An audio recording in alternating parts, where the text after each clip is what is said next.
علی بھائی، آج کا پہلا سوال یہ ہے کہ پچھلے دنوں سوشل میڈیا پر ایک ویڈیو خوب وائرل ہوئی جس میں امیر المؤمنین سیدنا عمر بن عبدالعزیز رحمۃ اللہ علیہ کی طرف منسوب قبر مبارک کی توہین کی گئی، بلکہ انہیں ان کے ڈھانچے اور کھوپڑی مبارک کو آگ بھی لگائی گئی۔ مہربانی فرما کر اس حوالے سے ہماری رہنمائی فرمائیں کہ فرقہ وارانہ اختلاف کی آڑ میں کسی بھی شخص کی قبر کو کھود کر اس کے ڈھانچے کو، اس کی بے حرمتی کرنا اسلام کی روح میں کتنا بڑا جرم ہے اور اس کی کیا سزا ہونی چاہیے؟ دیکھیں جی، سب سے پہلے تو میں کیٹاگوریکلی یہ سٹیٹمنٹ دوں گا کہ جن لوگوں نے بھی یہ حرکت کی ہے ان پہ اللہ کی لعنت، اللہ کے فرشتوں کی لعنت اور تمام لعنت کرنے والوں کی لعنت، جنہوں نے امیر المؤمنین خلیفۃ المسلمین سیدنا و مولانا عمر ابن عبدالعزیز رحمہ اللہ تعالی و رضی اللہ تعالی عنہ وعلیہ السلام کی قبر مبارک کی اس طریقے سے توہین کی۔ ایک مسلمان کی قبر کی بے حرمتی کرنا کتنا بڑا جرم ہے، اس کو ڈسکس کرنے سے پہلے میں تھوڑا سا عرض کروں گا عمر ابن عبدالعزیز کی شخصیت کے بارے میں کہ یہ پرسنالٹی کون ہے۔ سنن نبی داؤد میں صحیح سند کے ساتھ یہ حدیث ہے، اور یہ حدیث المستدرک للحاکم میں بھی موجود ہے اور مشکات المصابیح میں بھی آپ کو کتاب العلم والے چیپٹر میں مل جائے گی، کہ اللہ کے محبوب صلی اللہ علیہ وآلہ وسلم نے فرمایا کہ اللہ تعالیٰ میری امت میں ہر 100 سال میں اس صدی کے کنارے کے اوپر ایک ایسا شخص مبعوث کرے گا جو میرے دین کی تجدید کر دے گا۔ دین کی تجدید سے مراد یہ ہے کہ دین میں جو علماء سوء کی وجہ سے بگاڑ آ چکا ہوگا یا حکمرانوں کی وجہ سے بگاڑ آ چکا ہوگا، اس سارے کی ریمیڈی وہ شخص کرے گا۔ ہر 100 سال میں کم از کم ایک ایسا شخص تو ضرور مبعوث ہوگا، اور الحمدللہ پوری امت کا اس پر اجماع ہے، اہل سنت ہوں، اہل تشیع ہوں، یا ان کے جتنے بھی آگے آف شوٹس ہیں، سب کے سب اس بات کے اوپر متفق ہیں کہ اس امت میں پہلی صدی کے کنارے پر اللہ تعالیٰ نے جو مجدد بنا کر مبعوث کیا وہ ہیں عمر ابن عبدالعزیز رحمہ اللہ تعالی و رضی اللہ تعالی عنہ وعلیہ السلام۔ یہ سارے دعائیہ کلمات ہیں جو ہم ان کے لیے کہہ رہے ہیں۔ رضی اللہ تعالی عنہ، اللہ تعالیٰ ان سے راضی ہو، علیہ السلام، اللہ کی سلامتی ہو ان پر، آمین۔ 99 ہجری میں خلیفہ بنے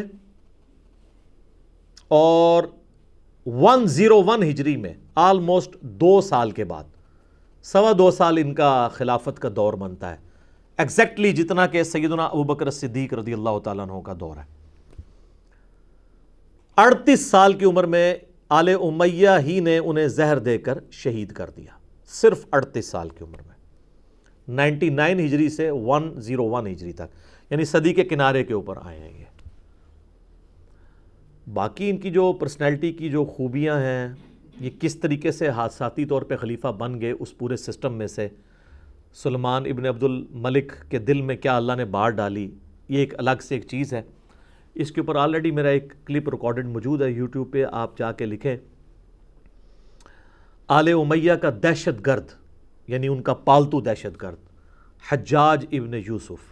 آپ یوٹیوب پہ لکھیں نا حجاج ابن یوسف اور ساتھ میرا نام لکھ دیں انجینئر محمد علی مرزا، تو وہ کلپ کھل جائے گا جس میں میں نے عمر بن عبدالعزیز کی پرسنالٹی کا تعارف، کس طریقے سے یہ حادثاتی طور پہ خلیفہ بنے اور کیا کیا انہوں نے دینی حوالے سے خدمات انجام دیں حکومتی لیول کے اوپر، وہ میں نے ساری ڈسکس کی ہیں۔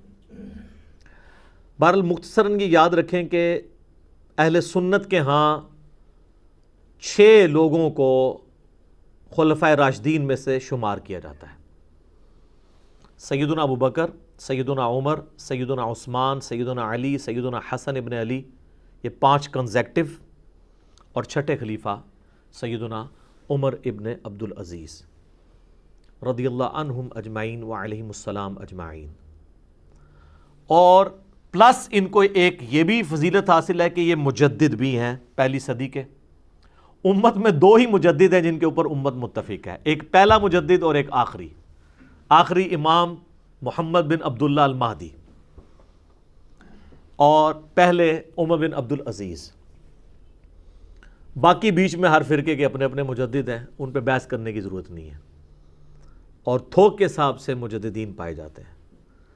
لیکن یہ ایک ایسی پرسنالٹی ہیں کہ جن کے اوپر امت نے اتفاق کیا کہ یہ خلفائے راشدین میں سے ہیں، سیدنا عمر فاروق رضی اللہ تعالیٰ عنہ کی اولاد میں سے ہیں اور آل امیہ میں سے ہیں۔ اللہ تعالیٰ نے اس شر میں سے بھی خیر نکالا، اور یہ اتنا بڑا خیر ہے کہ جب بنو عباس نے دوسری صدی ہجری کے اندر حکومت سنبھالی تو انہوں نے اپنی اس دشمنی کے اندر بنو امیہ کے جتنے حکمران تھے نا، ان کی لاشوں کو قبروں سے نکال کرنا ٹانگا اور آگ لگائی۔ لیکن بنو عباس کے لوگوں میں بھی یہ غیرت تھی کہ انہوں نے بنو امیہ کے 2 خلفاء کی لاشیں نہیں نکالی قبروں سے۔ نمبر 1 سیدنا عثمان ابن عفان اور نمبر 2 سیدنا عمر ابن عبدالعزیز۔ تو بیچ میں جتنے بھی ہیں نا نام لیے بغیر، ساروں کی انہوں نے لاشیں ٹانگی، صرف ایک بندے کی لاش سلامت نکلی تھی، باقی کسی کی لاش بھی سلامت نہیں نکلی، ساروں کے ڈھانچے ہی نکلے تھے۔ آپ کہتے رہے محمد کے غلاموں کا کفن ویلا نہیں ہوتا، یہ آپ کہانی لوگوں کو بے شک کرواتے رہے۔ انبیاء والا پروٹوکول غیر انبیاء کے لیے ماننا یہ مشکل کام ہے۔ ہاں کسی کو مل جائے ولادہ بات ہے، وہ میں بتا بھی دوں گا، بعض لوگوں کو اللہ نے دیا بھی ہے غیر نبی ہونے کے باوجود۔ تو انہوں نے بھی اتنی رسپیکٹ کی عمر بن عبدالعزیز رحمہ اللہ تعالیٰ کی کہ ان کی قبر سے ان کی لاش کو نہیں نکالا۔ تو میرے بھائی بنو عباس نے اس وقت یہ کام نہیں کیا، اور بنو عباس شیعان علی کی وجہ سے حکومت میں آئے تھے، ان کی سپورٹ کی وجہ سے۔ اس وقت شیعہ نے ان کی قبر نکال کے یہ کام نہیں کیا ان کے ساتھ۔ پھر بعد میں فاطمی دور کے اندر تو شیعہ کی حکومت رہی ہے، ان کے پاس بڑا آسان موقع تھا، شام سے وہ نکال کے تو لاش ٹانگ دیتے، اس وقت بھی انہوں نے یہ کام کیا۔ آج یہ پراپوگنڈا کرنا کہ شیعہ یہ کر رہے ہیں، اگر وہ کر بھی رہے ہوں تو انڈیویجول کسی کا ایکٹ ہو سکتا ہے۔ ایران والوں نے اسے کنڈیم کیا، پاکستان میں جتنے بڑے بڑے علماء ہیں نا، انہوں نے باقاعدہ ویڈیو کلپ بنائے ہیں کہ ہم اس ایکٹیویٹی کی مذمت کرتے ہیں، اور وہ کہتے ہیں وہ تو ہمارے ہیرو ہیں، ہم تو ان کو رحمہ اللہ تعالیٰ کہتے ہیں، جب ہمارا زخم تازہ تھا اس وقت ہم نے ان کی قبر نہیں توڑی، اس وجہ سے کہ ہم ان کو رسپیکٹ دیتے ہیں۔ کیوں رسپیکٹ دیتے ہیں؟ وہ کہتے ہیں انہوں نے تجدیدی کام کیا ہے۔ نمبر 1 آل امیہ نے جو دینی بگاڑ پیدا کیا تھا وہ ختم کیا۔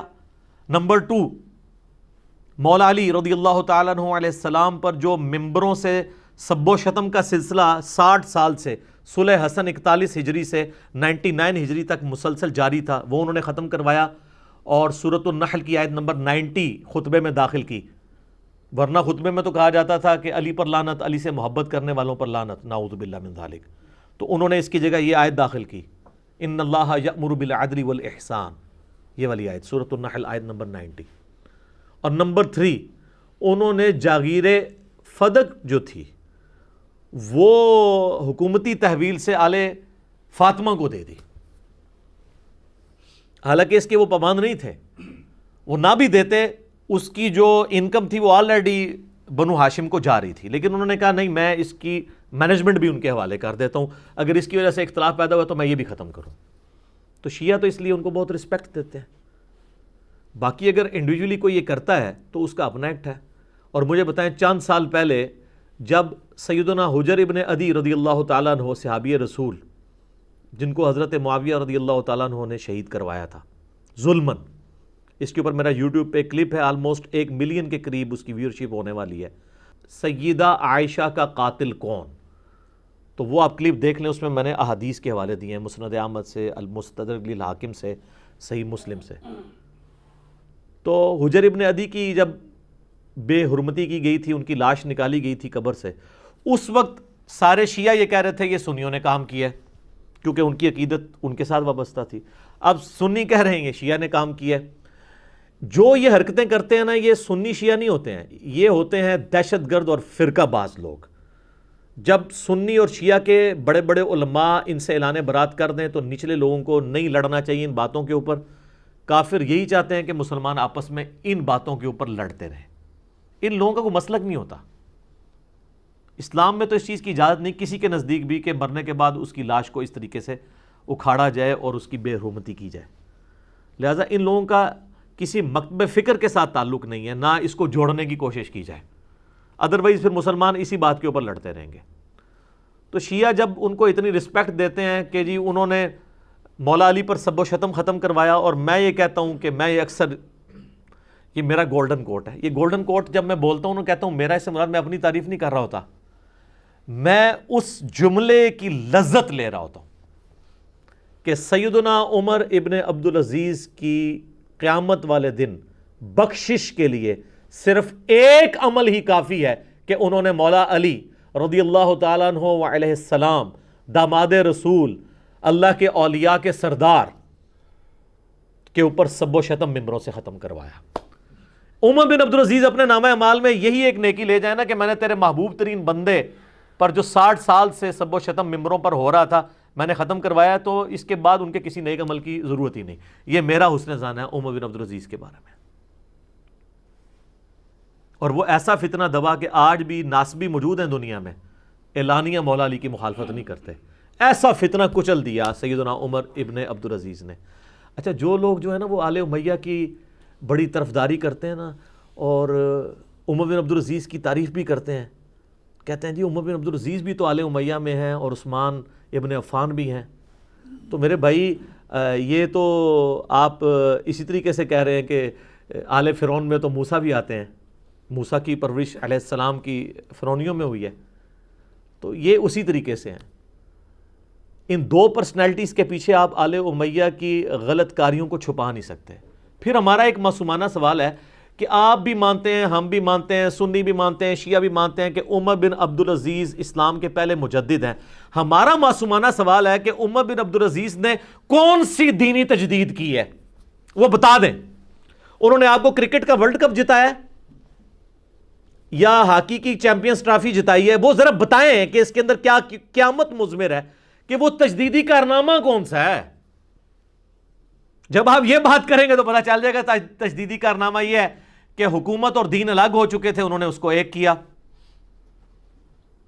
خلفاء نے جو ہے وہ بیت المال کو اپنی ذاتی جاگیر بنا لیا تھا، اور کاٹ کھانے والی ملوکیت کا حال یہ تھا کہ اپنے دشمنوں کو قتل کروا دیا جاتا تھا، مولا علی کے اوپر سب و شتم کروایا جاتا تھا ممبروں سے۔ اور یہ تو تاریخ الخلفاء میں عمر بن عبدالعزیز کے چیپٹر میں جلال الدین سیوطی المتوفیٰ 911 ہجری نے خود نقل کیا ہے کہ عمر بن عبدالعزیز نے یہ سب و شتم ختم کروا کے سورۃ النحل کی آیت نمبر 90 خطبے کے اندر داخل کی ہے۔ اور اگر کوئی سمجھتا نہیں کہ سٹوری ہیں تو سر بخاری مسلم میں بھی موجود ہے۔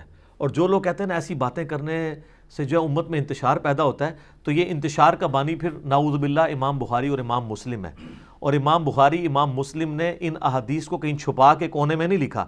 آپ مولا علی کا چیپٹر نکال لیں بخاری میں بھی اور مسلم میں بھی، آپ کو اس میں یہ حدیث مل جائے گی کہ سیدنا علی کے اوپر یہ آل امیہ جو ہے وہ لعنت کروایا کرتے تھے۔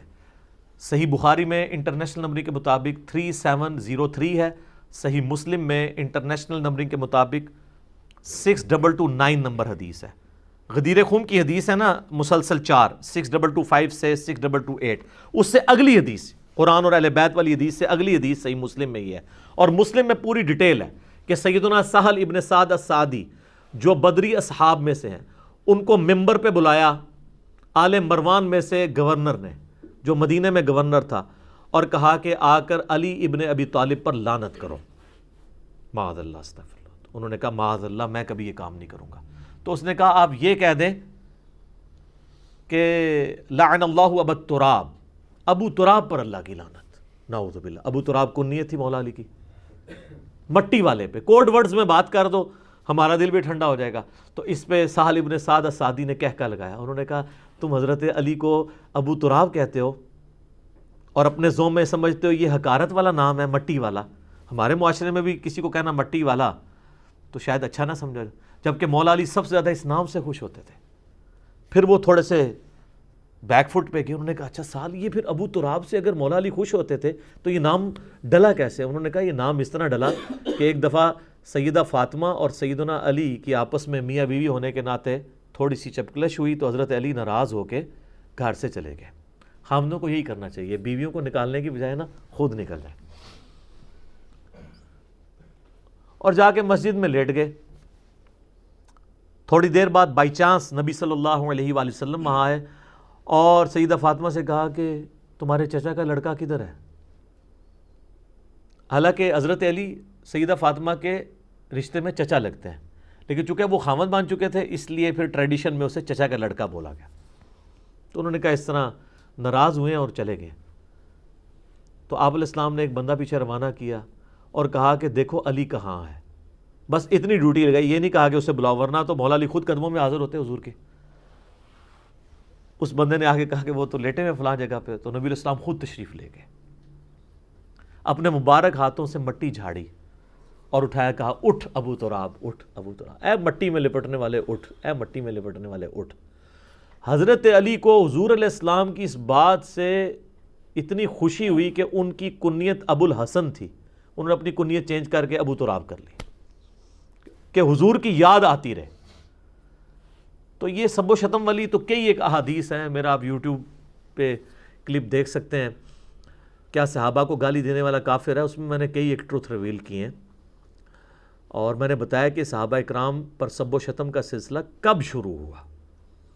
آج اس ڈیٹیل میں جانے کی مجھے ضرورت نہیں ہے، البتہ میں نے ایک ریسرچ پیپر اس پہ لکھ دیا ہے، میں ضرور اس کا تعارف کرواؤں گا. یہ میرا ریسرچ پیپر ہے 5B، واقعہ کربلا کا حقیقی پس منظر 72 صحیح الاسناد احادیث کی روشنی میں، جس میں میں نے 200 احادیث اکثر بخاری اور مسلم سے جمع کیے ہیں، اور ادر دین بخاری اور مسلم کے اوپر دور حاضر کے بڑے بڑے محدثین کی تحکیم لگائی ہے، شیخ البانی کی، شیخ زبیر لیزئی کی، شیخ شعیب ارناؤت کی رحمہم اللہ اجمعین، اور باقی بڑے محدثین کی. اور یہ پمفلٹ الحمدللہ عربی میں بھی ہے، سب سے پہلے عربی میں لکھا، پھر اردو ترجمہ اس کا ہوا، اس کے بعد ہندی ترجمہ اور انگلش ترجمہ، چاروں زبانوں میں. ہماری ویب سائٹ ahlsunnatpak.com پہ جائیں، ریسرچ پیپرز والے پورشن میں جا کے 5B ڈاؤن لوڈ کریں، فری ڈاؤن لوڈ کریں، professional PDF.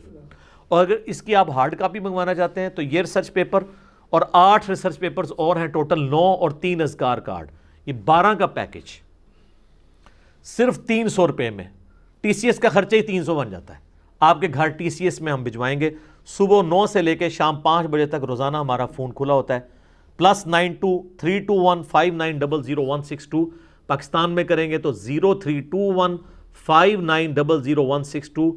What's app call نہیں آپ نے کرنی ہے، اگرچہ واٹس ایپ ہے اس کے اوپر لیکن وہ انٹرٹین نہیں ہوتا، کال ہی آپ کو کرنی ہوگی.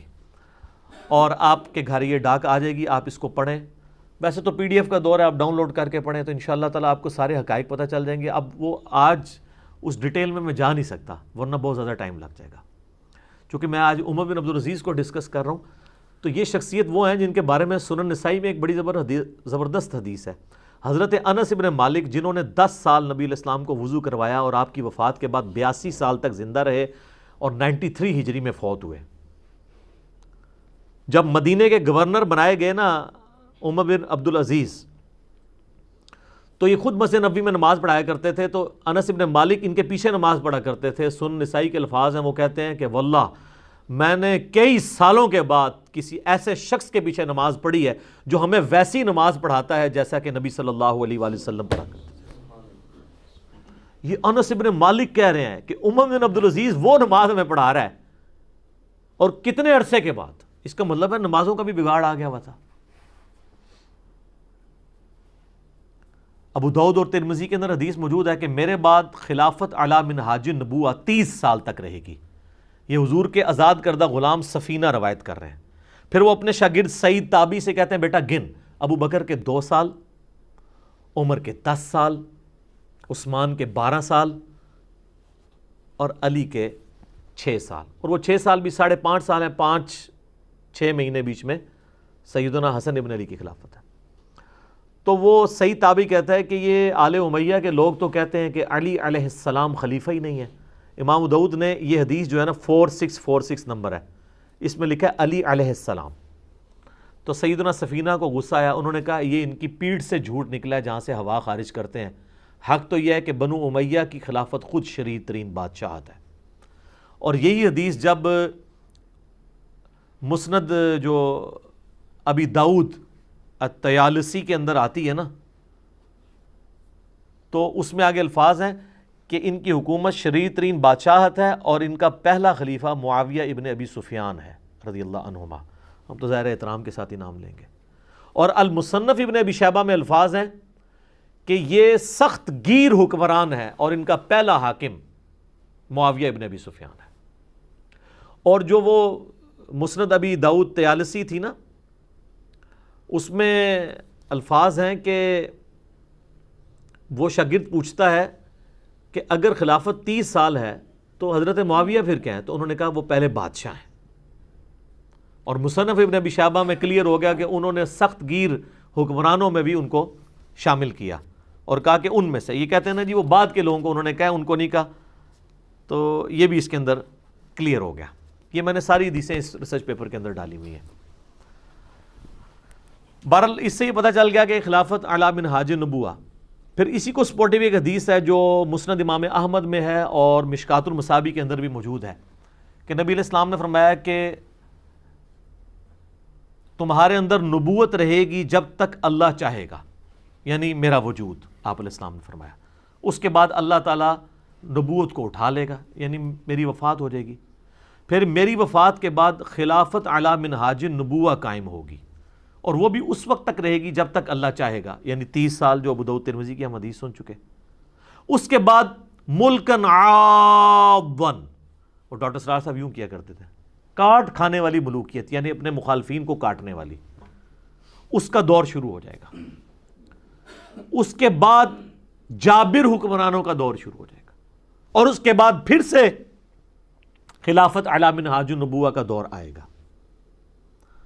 اس کی تشریح 2 اعتبار سے کی گئی ہے. ایک تو وہ ہے جو میں نے کی ہے, جو ڈاکٹر سرار صاحب بھی کرتے تھے, کہ خلافت علی منہاج النبوہ کے بعد کاٹ کھانے والی ملوکیت بنو امیہ اور بنو عباس کی کئی سو سال تک. اس کے بعد جابر حکمران جو ہیں یہ کلونیل پاورز ہیں جو مسلمانوں کے اوپر مسلط ہوئے اور اب ان کا زور ٹوٹا ہے, اور آخر میں امام محمد مہدی کی خلافت علی منہاج النبوہ آئے گی. لیکن تابعین اس کا دوسرا فارم بھی لیا کرتے تھے, کیونکہ مسند احمد میں اسی حدیث میں الفاظ ہیں. وہ شخص کہتا ہے جب عمر بن عبدالعزیز خلیفہ بنے نا تو میں نے ان کو خط میں نے یہ حدیث لکھ کے بھیجی کہ نبوت کے بعد خلافت علی منہاج النبوہ, پھر کاٹ کھانے والی ملوکیت, اس کے بعد جابر حکمران, اور پھر خلافت علی منہاج النبوہ. اور انہوں نے کہا کہ میں نے لکھا عمر بن عبدالعزیز کو کہ حضرت یہ جو آپ حکمران بنے ہیں نا, مجھے لگتا ہے کہ حضور کی پیش گوئی پوری ہو گئی ہے کہ یہ کاٹ کھانے والی ملوکیت اور جابر حکمرانوں, یعنی صلح حسن سے لے کے حضرت عمر بن عبدالعزیز تک جتنے بھی حکمران تھے, چاہے وہ حضرت معاویہ ابن ابی سفیان ہو رضی اللہ تعالیٰ عنہما, یا یزید ابن معاویہ ہو, یا اس کے بعد پھر مروان بن حکم بنا, پھر عبد الملک بن مروان بنا, اس کے بعد ولید بن عبد الملک بنا, اس کے بعد سلمان بن عبد الملک, اور پھر عمر بن عبدالعزیز بنے. تو مجھے لگتا ہے کہ یہ خلافت علی منہاج النبوہ آپ کی شکل میں واپس آ گئی ہے. تو یہ مسند احمد کے حدیث میں الفاظ ہیں کہ عمر بن عبدالعزیز یہ خط پڑھ کے خوش ہوئے, اور یعنی انہوں نے بھی یہ سمجھا کہ یہ میرے بارے میں پریڈکشن ہو سکتی ہے, اور میں بھی اس کا یہ فارم بھی ہو سکتا ہے. اور بعض اوقات دونوں فارم بھی درست ہوتے ہیں. قرآن کی کئی آیات ہیں جن میں بیک وقت دونوں فارم درست ہوتے ہیں, کیونکہ بات مختصر ہے اور میسیج زیادہ ڈیلیور ہو جاتا ہے. تو یہ الحمدللہ عمر بن عبدالعزیز کو اللہ تعالیٰ نے ایک خوبی دی تھی کہ ان کے اوپر سب کے سب لوگ متفق ہیں. لہٰذا اسے اس لاش کی بے حرمتی کو اس طریقے سے ریلیٹ کرنا کہ کسی فرقے کے اوپر تھوپ دیا جائے, یہ بالکل غلط ہے. میں اس کے حق میں نہیں ہوں. ہمیں چاہیے کہ جو وہ ٹپیکل لوگ ہیں ان کو کنڈیم کریں. اگلے دنوں ایک عرب ٹی وی کے اوپر میں ایک بندے کی بات سن رہا تھا, اس نے اپنے چہرے کے اوپر نقاب کیا ہوا تھا, یا وہ بلر کی ہوئی تھی ویڈیو. وہ کہہ رہا تھا میں سنی ہوں اور میں نے شام کے اندر خود کئی ایک مسجدیں شہید کی ہیں بم مار کے, جن کے نام ابو بکر, عمر, عثمان و علی کے اوپر تھے. علی کو تو اس نے ذکر نہیں کیا, ابو بکر, عمر, عثمان پہ تھے, تاکہ ہم شام میں رہنے والے سنیوں کو شیعہ کے خلاف جنگ کے اوپر آمادہ کر سکیں. کہتا میں ہے سنی ہوں, توڑی ہم نے تھی مسجدیں. یعنی وہ جیسا کہ بخاری مسلم میں حدیث ہے نا کہ جنگ دھوکے کا نام ہے, اس کی غلط انٹرپریٹیشن اس نے کر دی کہ اب ابو بکر, عمر, عثمان کے نام کے اوپر جب مسجدیں ٹوٹیں گی تو اس سے غصہ کسے آئے گا؟ اہل سنت کو. تو وہ پھر شیعہ کے خلاف لڑنے کے لیے ہمارے ساتھ شامل ہو جائیں گے.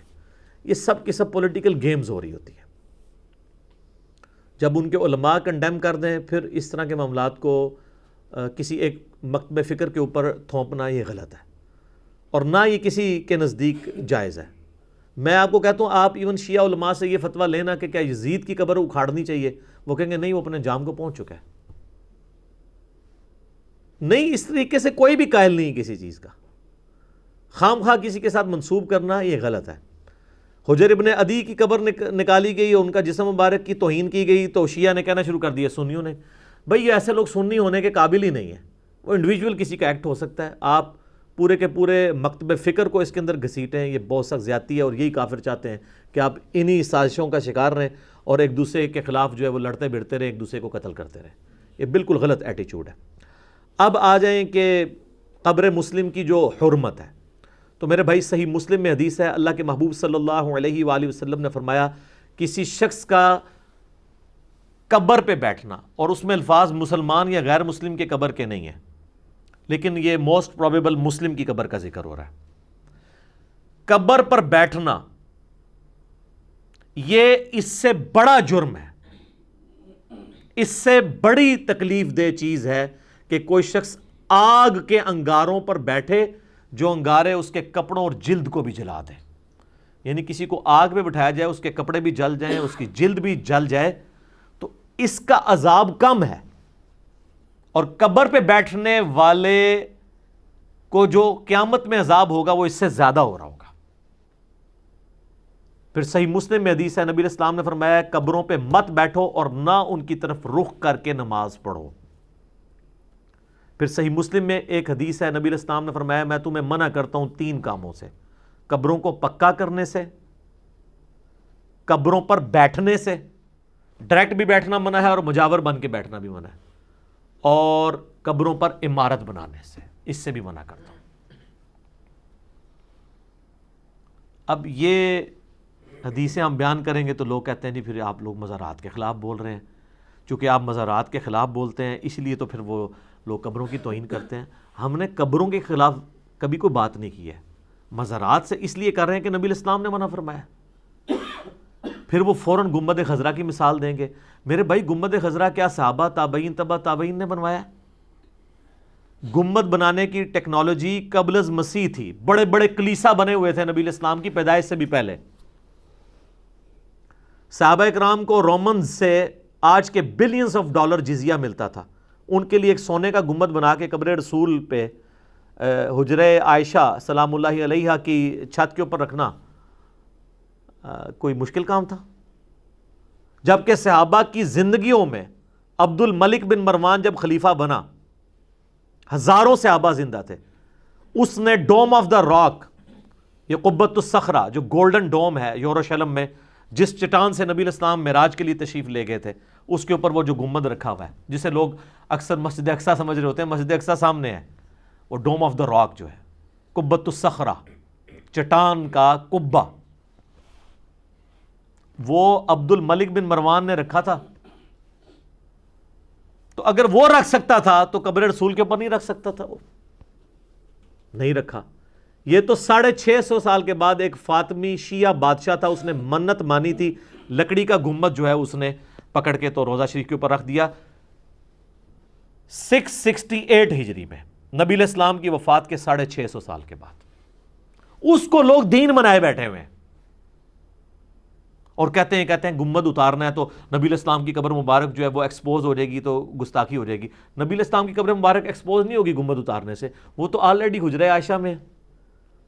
اور جامعہ ترمذی میں حدیث ہے کہ اللہ تعالیٰ نبی کو وہیں پر موت دیتا ہے جہاں پہ جگہ پسند کرتا ہے۔ اسی کے تحت سیدنا ابوبکر کا یہ فتویٰ تھا، ان کا ایکسپرٹ اوپینین تھا کہ نبی علیہ السلام جس چارپائی پہ فوت ہوئے ہیں اس کے نیچے ان کی قبر نکالی جائے، اور وہ حجرہ عائشہ یہ آپ کی جو ہے وہ مزار وہاں پہ بن گیا، اس اعتبار سے کہ آپ کے روضہ شریف بنا، مزار تو نہیں بنا۔ پہلے تو گنبد ہوتا ہی نہیں تھا۔ یہ تو 650 سال، جو بات 650 سال بعد ہوئی ہے اس کو آپ دین کیسے بنا سکتے ہیں؟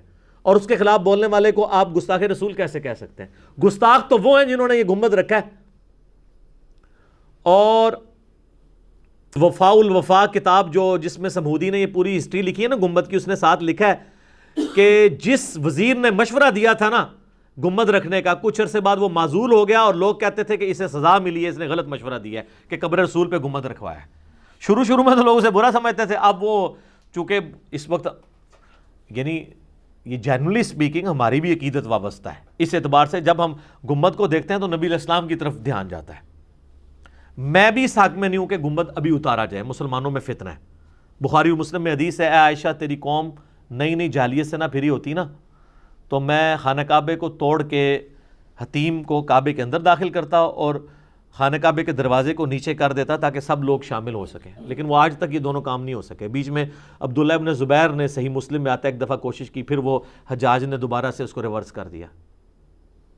اس کی برکت یہ بھی اس شر میں سے خیر یہ نکلا ہے کہ وہ حتیم خانہ کعبے سے باہر ہے اور حتیم کعبے کا حصہ، آپ وہاں جائیں تو گویا کعبے کے اندر جا رہے ہیں، آپ کو دروازے سے اندر آنے کی ضرورت نہیں، باہر اوپن موجود ہے، اس لیے طواف کعبہ اس کے باہر ہوتا ہے۔ تو میں بھی اس حق میں نہیں ہوں، لیکن ایک چیز میں ضرور کروں گا کہ ان کو کچھ سالوں کے بعد گنبد کا رنگ چینج کر دینا چاہیے۔ گرین ہے نا، وائٹ کر دیں، 10 سال وائٹ رہے، جب وائٹ کے ساتھ عقیدت وابستہ ہو نا تو اس کو پھر بلو کر دیں، اس طرح رنگ بدلتے رہیں۔ جس طرح الیاس قادری صاحب نے 7 کلرز نکالے نا اماموں کے، پہلے تو گرین پہ تھے نا، 7 کلر وہ بھی مان گئے نا، کم از کم الیاس قادری صاحب والے 7 کلر تھے، ایک سال بعد چینج ہونے چاہیے تھے جو وہ بتا رہے ہیں۔ اس سے یہ ہوگا کہ لوگ پھر اس کو کیجول لیں گے، اصل میں روزہ شریف کی اہمیت ہے، قبر مبارک کی اہمیت ہے، ٹھیک ہے، تو اس کی طرف لوگ مائل ہوں گے بجائے یہ کہ اس قسم کی عقائد وابستہ کر لیں۔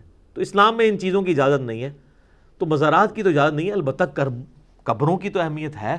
صحیح مسلم میں نبی الاسلام نے باقاعدہ اما عائشہ کو دعا تعلیم کی ہے کہ عورت بھی قبرستان جا سکتی ہے کبھی کبھار، ورنہ تو جامعہ ترمذی میں حدیث ہے کہ کثرت کے ساتھ قبرستان جانے والی عورتوں پہ لعنت ہے، لیکن کبھی کبھار جا سکتی ہیں۔ صحیح مسلم میں اما عائشہ خود بھی گئی ہیں، نبی اسلام فرمایا کہ جب تم جاؤ تو یہ دعا مانگو، اور وہ دعا بھی آئی ہے مختلف الفاظ کے ساتھ آئی ہے، مسلم میں یہ الفاظ بھی ہیں، السلام علیکم اہل الدیار من المؤمنین والمسلمین وَإِنَّا إِن شَاءَ اللَّهُ بِكُمْ لَلَاحِقُونَ نَسْأَلُ اللَّهَ لَنَا وَلَكُمُ الْعَافِيَةَ۔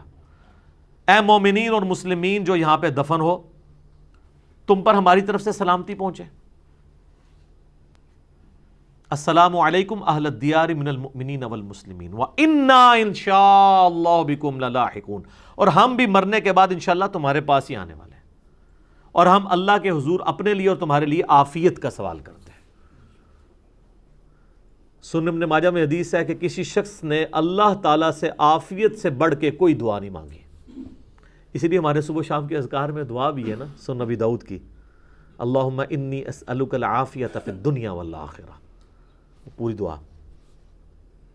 تو یہ ہمیں دعا سکھائی گئی ہے۔ قبرستان جانا ہے، صحیح مسلم میں حدیث ہے نبی علیہ السلام اپنی والدہ کی قبر پہ ان کی وفات کے 40 سال کے بعد گئے اور وہاں پہ جا کے روئے، اور صحابہ اکرام بھی رو پڑے، اور پھر آپ نے فرمایا کہ میں تمہیں قبروں کی زیارت سے منع کیا کرتا تھا کیونکہ نئی نئی قوم جاہلیت سے پیری تھی، قبر پرستی سے، بت پرستی سے، اب میں تمہیں حکم دیتا ہوں کہ قبروں پہ جاؤ کیونکہ یہ آخرت کی یاد دلاتی ہے۔ تو یہ نبی علیہ السلام کا حکم ہے۔ مزارات پہ جانے سے آخرت کی یاد نہیں آتی ہے، وہاں تو سیلفیاں اور آپ دیکھتے ہیں کس قسم کی ایکٹیویٹیز ہوتی ہیں، کئی لوگوں کی بیویاں اغوا ہو جاتی ہیں، اور ہر طرح کی برائی کی اماجگاہ مزارات بنے ہوئے ہیں۔ جو جگہ نبی علیہ السلام کی نافرمانی پہ بنائی گئی ہیں ان جگہوں پہ جانے کی اجازت نہیں، قبروں پہ جانا ہے، قبرستان میں جانا ہے، مزارات کے اوپر نہیں۔ قبروں کی اہمیت ہے۔ یہاں پہ بھی جو عمر بن عبدالعزیز کے مزار کے ساتھ کسی کو اختلاف ہو سکتا ہے لیکن قبر کے ساتھ تو نہیں۔ صحیح بخاری میں حدیث ہے نبی علیہ السلام کی قبر اور ابو بکر عمر کی قبریں جو ہیں وہ ایک بالش اونٹ کی کوہان جتنی اونچی، اتنی اونچی آپ قبر بھی رکھ سکتے ہیں۔ ابو داؤد میں حدیث ہے کہ آپ اس کے سرانے پتھر بھی رکھ سکتے ہیں، نیم پلیٹ نہیں، پتھر نشانی کے طور پہ نبی علیہ السلام نے رکھی ہے، وہ بھی رکھ سکتے ہیں تاکہ قبر کا نشان باقی رہے۔ تو قبروں کی اہمیت ہے، مزارات کی نہیں ہے۔ قبریں کھودنا اس طریقے سے اور کسی لاش کی بے حرمتی کرنا یہ بالکل اسلام میں حرام ہے۔ جو آپ نے سوال میں پوچھا کہ اس کی سزا کیا ہے، میرے خیال سزا تو یہ ہے کہ ایسے لوگوں کو گرفتار کر کے، تو جو نبی علیہ السلام کی حدیث ہے صحیح مسلم کی کہ کوئلوں پہ بیٹھے اور اس کی جلد جل جائے، اس سے زیادہ عذاب ہونا ہے تو ایٹ لیسٹ اتنا عذاب تو دنیا میں ان کو دینا چاہیے اجتہاداً، کہ ان لوگوں کو کوئلوں کے اوپر بٹھایا جائے یہاں تک کہ ان کی جلد چلے، موت تک نہ وہ پہنچیں، کیونکہ ذرا موت والی سزا تو پھر وہ ایک حدود اللہ والا معاملہ ہو جائے گا۔ یہ تعزیراً سزا ہے تو تعزیراً سزا میں آپ سزائے موت تک نہیں لے کے جا سکتے کسی کو، یہ سزا ان کو دینی چاہیے گرفتار کر کے۔ ان کی شکلیں بھی سامنے آئی ہوئی ہیں، اگر کسی کی نیت ہوئی گرفتار کرنے کی یا کسی کی پہنچ ہوئی تو وہ ضرور ایسا کریں گے۔ باقی جو ان کی باقیات کو کھوپڑی مبارک نکالی گئی، ڈھانچہ نکالا گیا، بلکہ ان کی جو بیوی ہیں فاطمہ بنت عبد الملک، ان کی لاش کی بھی توہین کی گئی، اور ساتھ ایک اور قبر بھی تھی ان کے کسی غلام کی یا وزیر کی، اس کی بھی بے حرمتی کی گئی، تو ہم اس کو کنڈیم کرتے ہیں. لیکن اس واقعے سے ایک اور مدنی پھول بھی نکلتا ہے کہ آپ لوگ تو ہمیں یہ کہا کرتے تھے کہ محمد کے غلاموں کا کفن میلا نہیں ہوتا. تو سر مجھے کوئی محمد کے غلاموں میں سے عمر بن عبدالعزیز کے پائے کا کوئی ایک غلام دکھائیں. جن سارے بابوں کے ساتھ آپ پیچھے بھی دمیں لگاتے ہیں فضیلت کی اور آگے بھی، وہ عمر بن عبدالعزیز کی جوتیوں میں بھی بیٹھ جائیں نا تو ان کے لیے بہت بڑی سعادت ہے. خیر التابعین میں سے ہیں عمر بن عبدالعزیز، جن کی صحابہ بھی تعریف کرتے ہیں اور صحابہ ان کے پیچھے نمازیں پڑھتے ہیں. سیدنا اویس کرنی، سیدنا سعید ابن مسیب، سیدنا حسن بصری، سیدنا عمر بن عبدالعزیز، سیدنا ابن شہاب زہری رحمہم اللہ اجمعین، یہ چند بڑے تابعین میں سے ہیں جن کی پوری امت عزت کرتی ہے اور خیر التابعین میں سے. اور عمر بن عبدالعزیز تو ان سب پہ ٹاپ پہ اس اعتبار سے ہیں کہ وہ مجدد بھی ہیں. امت میں کوئی ولی آپ اس کے پائے کا بتا سکتے ہیں صحابہ کے بعد؟ تو ان کی لاش تو سلامت نہیں نکلی ہے، کھوپڑی نکلی، ڈھانچہ نکلا. ہمارے حساب سے تو بالکل یہ کوئی ان کی بزرگی ختم کرنے والی چیز نہیں ہے. ہم تو بار بار کہہ رہے ہیں کہ سنن ابی داؤد میں جو حدیث ہے، ان اللہ حرم علی الارض ان تأکل اجساد الانبیاء، کہ اللہ تعالیٰ نے بے شک حرام کیا ہے مٹی کے لیے کہ وہ نبیوں کے جسموں کو کھائے. یہ پروٹوکول صرف پیغمبروں کا ہے. اس کے اوپر میرا ایک ڈیٹیل لیکچر آ چکا ہے، ورنہ 1 گھنٹہ اور لگ جائے گا. سیدنا یوسف علیہ السلام کی لاش مبارک، وہ آپ دیکھیں، اس میں میں نے سارے دلائل سامنے رکھے ہیں کہ حیات النبی کا صحیح عقیدہ کیا ہے صلی اللہ علیہ وآلہ وسلم.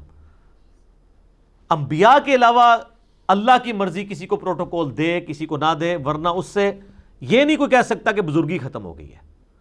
حمزہ ابن عبد المطلب جو اللہ اور اس کے رسول کے شیر ہیں، ان کی تو لاش کا مسئلہ کیا ہے کافروں نے.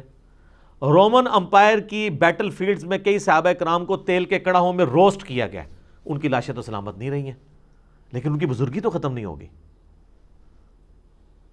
ہاں صحیح بخاری میں موجود ہے کہ سیدنا عمر کی وفات کے آلموسٹ 67 ایئرز کے بعد ولید ابن عبد الملک کے دور میں جب حجر عائشہ کی دیوار گر گئی اور مسجد نبوی کی توسیع کے دوران تو ایک پاؤں ظاہر ہوا. صحیح بخاری کے الفاظ ہیں، لوگوں نے یعنی پریشان ہو گئے کہ یہ نبی الاسلام کا پاؤں مبارک نکلا ہے.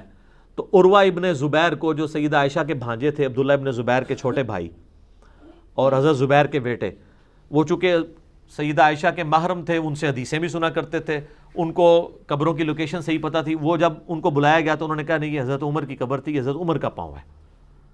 تو پھر اس پاؤں کو اندر کر کے دفن کر دیا گیا. یعنی حضرت عمر کا پاؤں مبارک وفات کے آلموسٹ 67 ایئرز کے بعد تک سلامت تھا.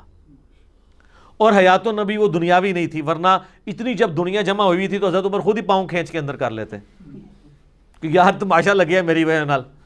نہیں، وہ پاؤں آپ کسی نبی کی بھی قبر اس وقت بھی کھو دینا تو وہ اسی طریقے سے قبر میں سلامت ہوں گے جیسے مرتے وقت ان کو دفنایا گیا تھا. نہ وہ سانس لے رہے ہوں گے، نہ ہاتھ پاؤں لائیں گے، کیونکہ وہ آخرت کی زندگی، دنیا کی زندگی تو ہے نہیں ہے. تو یہ حضرت عمر کو اللہ نے پروٹوکول دیا. لیکن سر صحیح بخاری میں موجود ہے حضرت ابو بکر کا عقیدہ بھی، ان سے بھی بڑے ولی. سیدہ عائشہ کو انہوں نے اپنے نزا کے عالم میں بلایا اور کہا کہ عائشہ بتاؤ آج کون سا دن ہے؟ انہوں نے کہا منڈے کا دن ہے. ان کا میں اللہ سے امید کرتا ہوں. اور پوچھا کہ نبی الاسلام کب فوت ہوئے تھے؟ کہا منڈے کو. انہوں نے کہا میں بھی امید کرتا ہوں مجھے اللہ تعالیٰ منڈے والے دن موت دے دے گا. پھر پوچھا نبی الاسلام کی وفات 63 سال میں؟ انہوں نے کہا ہوئی. تو کہا میری عمر کتنی ہے؟ کہا 63 سال. تو انہوں نے ریزیمبلنس کی کہ میں بھی اب قریب ہوں. بال اس میں آگے الفاظ ہیں کہ وہ پھر سوموار کو نہیں فوت ہوئے بلکہ سوموار اور منگل کی درمیانی رات یعنی منگل میں فوت ہوئے. تو اس میں میرا کلپ بھی ہے، سیدنا ابو بکر کا علم غیب، امت کے سب سے بڑے ولی کا علم غیب. ان کی امید یہ تھی کہ میں سوموار کو فوت ہوں گا، لیکن وہ فوت ہوئے منگل کو. اس میں پھر انہوں نے یہ پوچھا کہ بیٹا یہ بتاؤ کہ حضور علیہ السلام کو کتنے کپڑوں میں دفنایا گیا تھا؟ ان کا 3 کپڑوں میں. تو انہوں نے کہا مجھے بھی میرے پرانے 3 کپڑے کسی میں دفنا دینا. تو ان کا کہ ہم آپ کو نیا کفن نہیں ہے. ان کا نیا کفن جو ہے یہ تو زندہ بندوں کی ضرورت ہے. جو مر چکا اس کے کفن نے تو پیپ اور گلی سڑی ہڈیوں کا ہی حصہ بننا ہے. یہ حضرت ابوبکر عقیدہ دے رہے ہیں اور اپنے بارے میں کہہ رہے ہیں. وہ ان کی عاجزی تھی. ہمارے نزدیک تو ان کا بھی جسم مبارک سلامت ہے، لیکن انہوں نے یہ عقیدہ دیا کہ بھئی یہ جو آپ نے کہانی کرائی ہوئی ہے نا کہ بھئی کفن میلا نہیں ہوتا، یہ ہاں سائبیریا میں دفنا دیں تو 2000 سال بھی نہیں ہوگا، کیونکہ وہاں پہ تو یہ مسئلہ نہیں ہوگا، وہاں پہ تو وہ والا معاملہ نہیں ہوگا۔ ادھر آپ دیکھ لیں عمر بن عبدالعزیز کی قبر مبارک سے کھوپڑی نکالی گئی، ڈھانچہ نکالا گیا، یہ تو اب پوری دنیا نے دیکھ لیا نا۔ تو سر وہ اب آپ جو اپنے بابوں کے بارے میں عقیدے رکھے ہوئے ہیں ذرا اس کے اوپر بھی ریویو کریں، اور جو ہم آپ سے عرض کرتے ہیں کہ مرنے سے پہلے اے مسلمان کر لے اس پہ غور، کتابوں کا خدا اور ہے، بابوں کا خدا اور۔ اب تو ہم آپ کو کتاب بھی نہیں دکھا رہے، آپ نے ویڈیو میں دیکھ لیا، اب بھی نہیں یقین آتا۔ کہنے کو تو دین سب کا اسلام ہے، لیکن کتابوں کا جہاں اور ہے، بابوں کا جہاں اور۔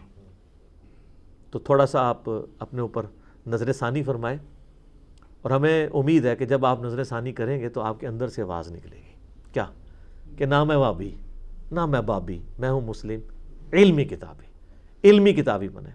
تو ان ساری چیزوں سے یہ رزلٹ بھی نکل رہے ہیں۔ مزارات والا جو معاملہ ہے وہ تو ہم نہیں کہتے مزارات ہونے چاہیے، لیکن قبروں کی ضرور پروٹوکول ہو۔ باقی ایک ڈیٹیل ٹاپک ہے، میں نے اس کے اوپر ایک پورا ریسرچ پیپر لکھا ہے، ریسرچ پیپر نمبر 1 رسول اللہ کی آخری وصیت ہے، 4 صفحوں میں پورا مقدمہ ہے یہ مزارات کا میں نے پریزنٹ کیا۔